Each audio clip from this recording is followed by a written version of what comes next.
We're here right now with Olivia from Heritage Gardens. Welcome, Olivia. Thank you for having me. I am so excited to be here today and talk to you about one of my favourite things in the world, which is indoor plants. Houseplants are all the rage right now. They most certainly are. And I tell you, we've put together a concoction of our favourite plants and they are so 70s. They are. It's the theme. Everybody wants 1970s houseplants. All right, let's start with one of my favourites, the beautiful maidenhair fern. You've probably picked the trickiest one to keep alive, but look, I recommend this in a bathroom setting. They absolutely love moisture, so they thrive off the moisture in the air. Keep the soil moist at all times and you shouldn't have a problem. Now, this one is another one of my favourites because I haven't been able to kill this one either. It is a foolproof one. Well, it's called a pothos. Most people know it as the devil's ivy. And how do I keep this one alive?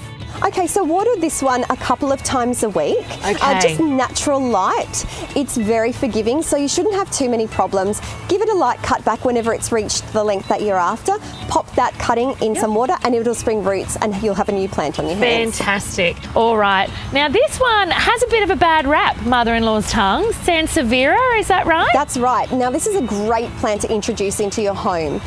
The reason being is we're seeing all of the research about how great houseplants are for our mental and our physical well-being. This is the #1 plant to detoxify your airspace. Now moving on to this one, this is so popular right now, the fiddle leaf. It is absolutely everywhere. The #1 problem I've found with people in their fiddle leaf figs is they're killing with kindness. Err on the side of neglect and you should be totally fine. Okay, fantastic. Now these are two other beautiful ones which I think come a close second to the fiddle leaf. This one obviously is remarkable with its pink veins to it. What's this one called? It sure is. This is the Ficus elastica. Okay. Most people know it as the rubber plant. So again, don't overwater this one. Don't kill it with kindness. About once a week, some water for this one and just natural light inside your home. Wonderful. And what about this one? This feels a little more rainforesty. What's this one called? It does. This is actually the peace lily. This just happens to be the larger leaf So variety. this is a friend of the Madonna lily? Absolutely. And very forgiving. You forget to water it, it'll let you know. Give it some water, it'll spring back to life in no time. It's a great place to start to introduce indoor plants to your home. Amazing. Thank you so much for all the advice and tips on this, Olivia. It has been such an amazing help. My pleasure.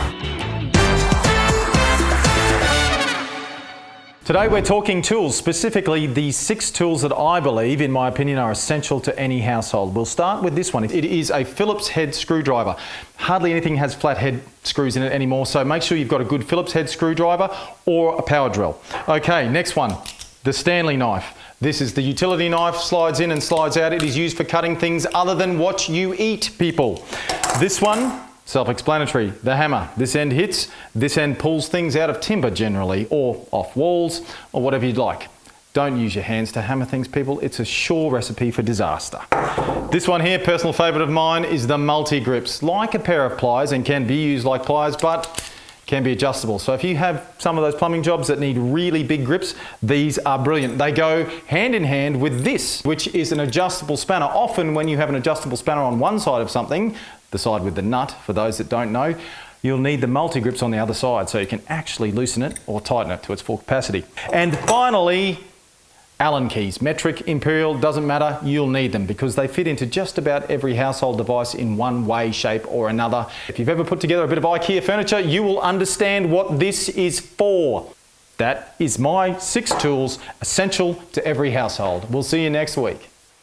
And that wraps our show for today. Why don't check out our website for other segments, plus extended interviews and more. Join me next week for another location, lifestyle, living. Bye for now.